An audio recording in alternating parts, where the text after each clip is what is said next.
नमस्कार दोस्तों, कैसे हैं आप सभी? उम्मीद करते हैं अच्छे होंगे। वे ऑफ सक्सेस में आप सभी का स्वागत है। आज हम बात करेंगे फिजिकल एजुकेशन वन लाइनर प्रश्नों की। तो सीरीज आपको पसंद आती है तो प्लीज़ लाइक करें, सब्सक्राइब करें और अपने साथियों को शेयर करना ना भूलें। तो पहला प्रश्न है, सिंधु घाटी सभ्यता कब से कब तक मानी जाती है? तो याद रखना 3250 से 2500 बीसी।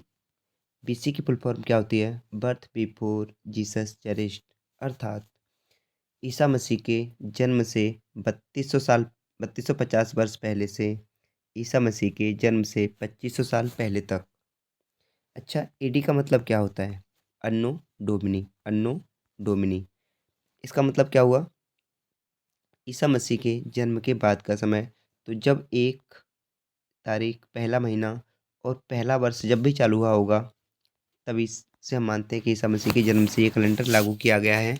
इसे हम एडी में काउंट करते हैं और इससे पहले का बीसी। तो हिंदू घाटी सभ्यता की बात करें तो यह 3250 से आरंभ होकर 2500 ईस्वी तक, ईसा पूर्व तक रहता है। वैदिक काल, वैदिक काल को 2500 से 600 ईसा पूर्व तक माना जाता है।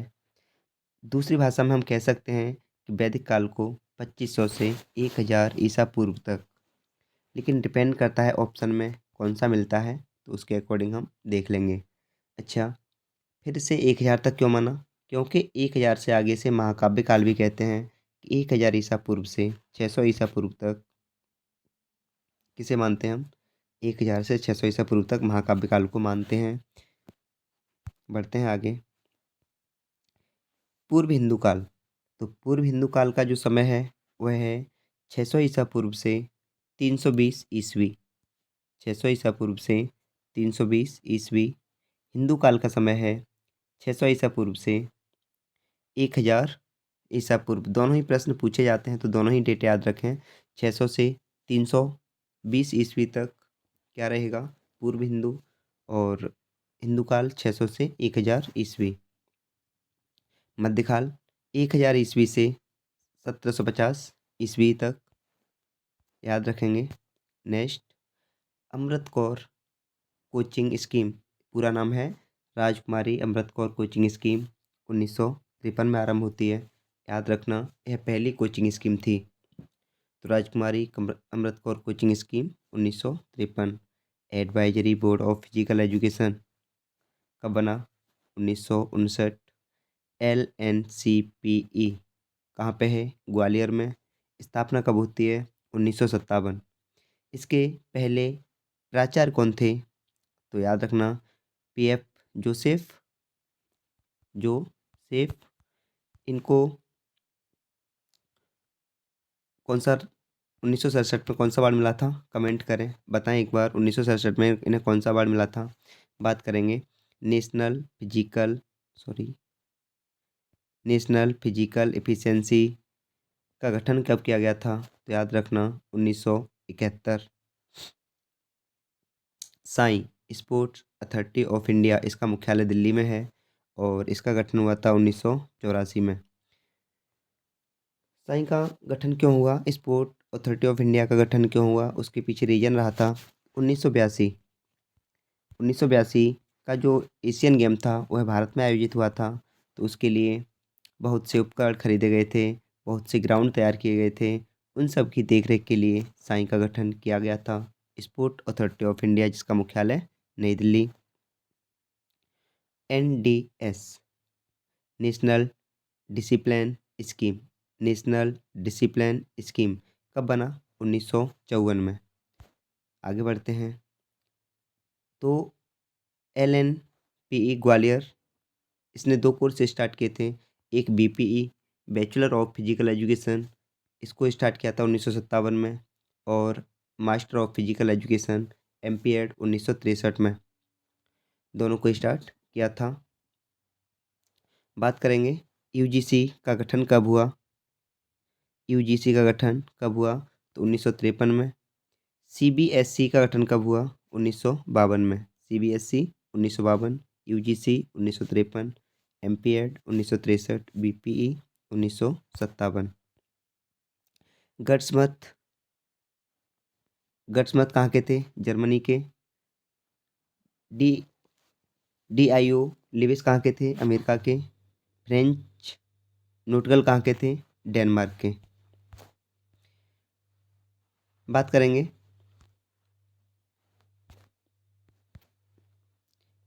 फिलैंथ्रोपिनम। फिलैंथ्रोपिनम तो ये किसकी है ये संस्था? तो किसने बनाई? तो जॉन बर्नार्ड बेस्टो। किसने? John Bernard Besto. और टर्नबेरेन तो याद रखना फ्रेडरिक लुडविग जॉन। जर्मनी में जिम्नास्टिक के पिता कौन कहलाते हैं? तो जर्मनी में जिम्नास्टिक के पिता कहलाते हैं एडोल्फ स्पीच लिंगयार्ड। लिंगयार्ड किसने बनाया? पर हेनरिक लिंग। और प्राचीन जिम्नास्टिक के पिता कौन कहलाते हैं? तो याद रखना नील्स बक। बढ़ते हैं आगे। लखनऊ क्रिश्चियन कॉलेज कब बना? 1932। कब बना? 1932। लेकिन यहीं पर एक और डेट याद रखेंगे, 1931। हैदराबाद। तो लखनऊ क्रिश्चियन कॉलेज 1932 में बनता है, जबकि 1931 में बनता है Hyderabad. YMCA young man Christian association कब बना? 1920। लेकिन बात करेंगे YMCA इंग्लैंड में कब बना था? तो लंदन कह सकते हैं हम।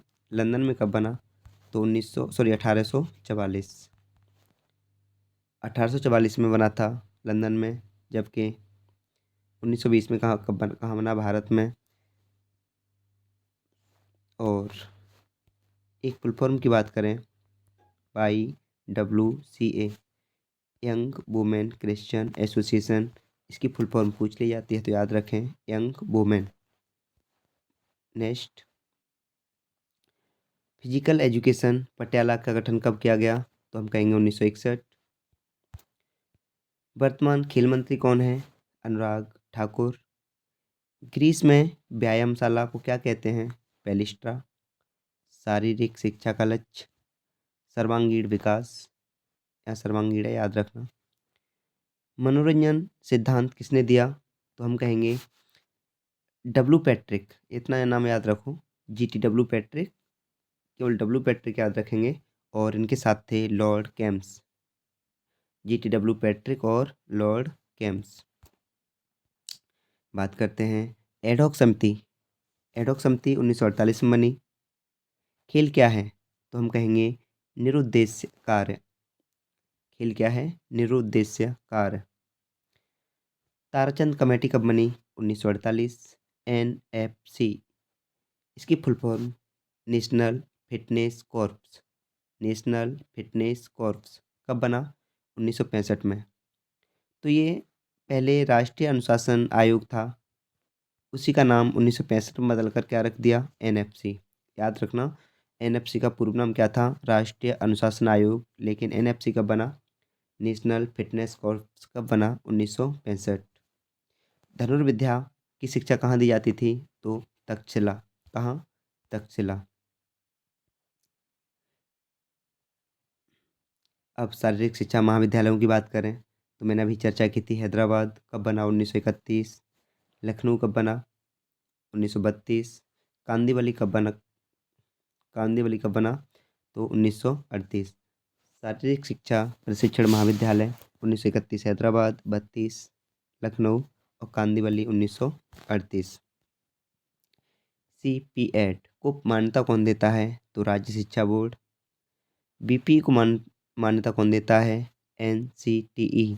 जबकि MPED को मान्यता कौन देता है? University grant commission. MPED को यूनिवर्सिटी ग्रांट कमीशन, UGC या NCTE याद रखना। तो NCTE का गठन कब हुआ? तो 17 अगस्त 1995 को।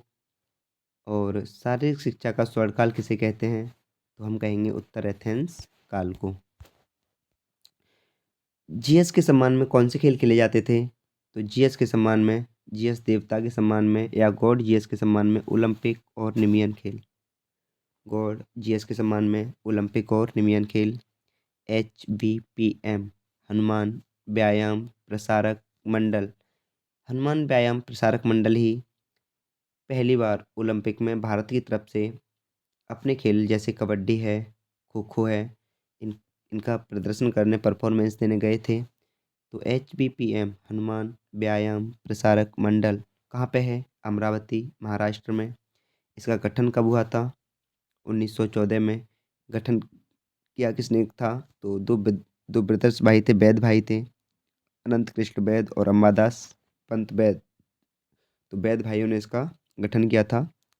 HBPM 1914 अमरावती, अनंत कृष्ण वैद और अंबादास पंत। ग्रीस का मुख्य उद्देश्य क्या था? तो ग्रीस का मुख्य उद्देश्य अच्छे योद्धा तैयार करना। यहाँ पर मुझे परिभाषा अच्छी लगी तो मैंने परिभाषा उठाई है बुक से। चार्ल्स बुचर की परिभाषा कहती है, शारीरिक शिक्षा समस्त शिक्षा प्रक्रिया का एक अभिन्न अंग है। समस्त शिक्षा प्रक्रिया का एक अभिन्न अंग है। उद्यमशीलता का एक क्षेत्र है जो चुनी हुई शारीरिक गतिविधियों के माध्यम से मनुष्य की निष्पादन क्षमता का परिणाम है। ध्यान रखेंगे। तो उद्यमशीलता की बात कर रहा है, समस्त शिक्षा प्रक्रिया की बात कर रहा है। तो किसकी है ये? चार्ल्स बुचर की।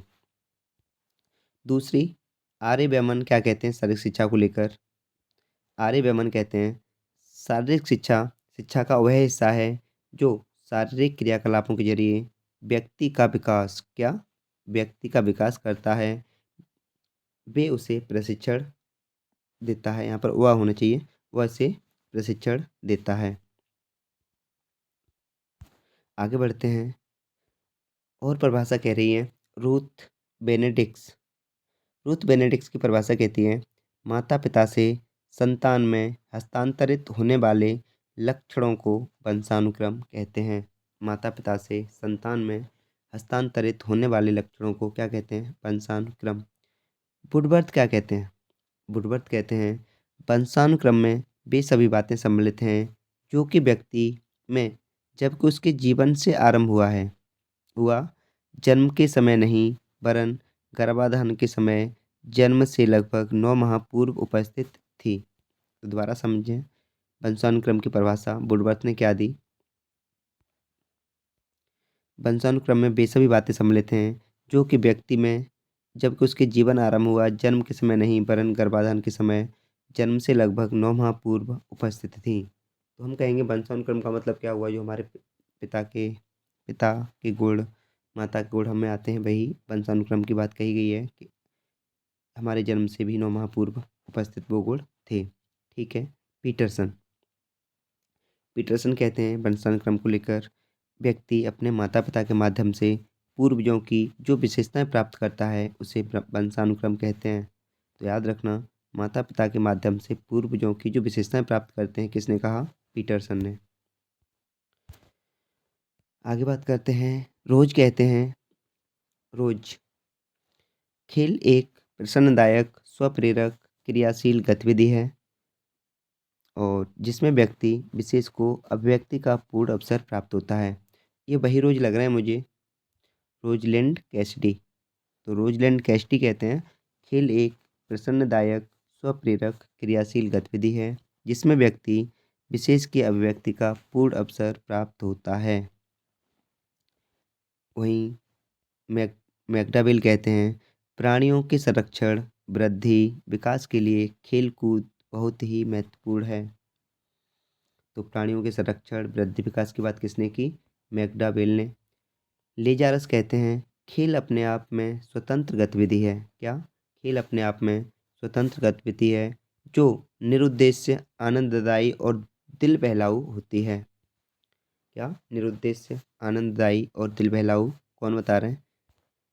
लेजारस। आगे बढ़ते हैं। National plan of physical education कब आया? 1956 में। National NCC national cadet corps कब बना? 1948। National NSS national service scheme कब आई? 1969। NSS 1969, NCC 1948। बढ़ते हैं आगे। NIS बेंगलुरु में कब स्थापित हुआ? 1975। कलकत्ता में 1983। त्रिवेंद्रम 1984। गांधीनगर 1987। तो ये NIS ही है, याद रखना। जबकि NIS पटियाला 1961। सर दोराबजी टाटा का निधन कब हुआ? 3 जून 1932। कई एग्जाम में देखने को मिला है ये प्रश्न। जिम्नास्टिक फेडरेशन ऑफ इंडिया कब बनी? 1951 में बनी थी। नेशनल राइफल एसोसिएशन का गठन कब हुआ? 1951 में। देख रहे हो, जिम्नास्टिक और राइफल एक साथ। National cycle federation of India 1946 में बनी थी। कबड्डी फेडरेशन ऑफ इंडिया 1950 में। इंटर यूनिवर्सिटी बोर्ड कब बना? तो इंटर यूनिवर्सिटी बोर्ड 1925 में। इंटरनेशनल यूनिवर्सिटी स्पोर्ट्स फेडरेशन कब बनी? 1949 में। सर्विस स्पोर्ट्स कंट्रोल बोर्ड कब बना? 1945। All India police sports control board कब बना? 1950। अखिल भारतीय खेलकूद परिषद की प्रथम शाखा कब बनी थी? तो याद रखना, अखिल भारतीय खेलकूद परिषद की प्रथम शाखा 1978 में बनी थी। पहली बार कला प्रतियोगिता को ओलंपिक में कब शामिल किया गया? तो याद रखना, 1912 स्टॉकहोम ओलंपिक में पहली बार शामिल किया कला एवं पेंटिंग प्रतियोगिता को। लेकिन कला एवं पेंटिंग प्रतियोगिता को बाहर कब कर दिया? तो 1949 में कोई सम्मेलन हुआ था IOC का, तो उस IOC के सम्मेलन के तहत इसे बाहर कर दिया 1949 में। एड 1912, एग्जिट 1949। ओलंपिक में डोपिंग को लेकर शपथ की कब ली गई? तो याद रखना, सिडनी ओलंपिक। याद होगा, महिलाओं में पहली भारतीय महिला जिसने पदक जीता था, तो सिडनी ओलंपिक में कर्णम मल्लेश्वरी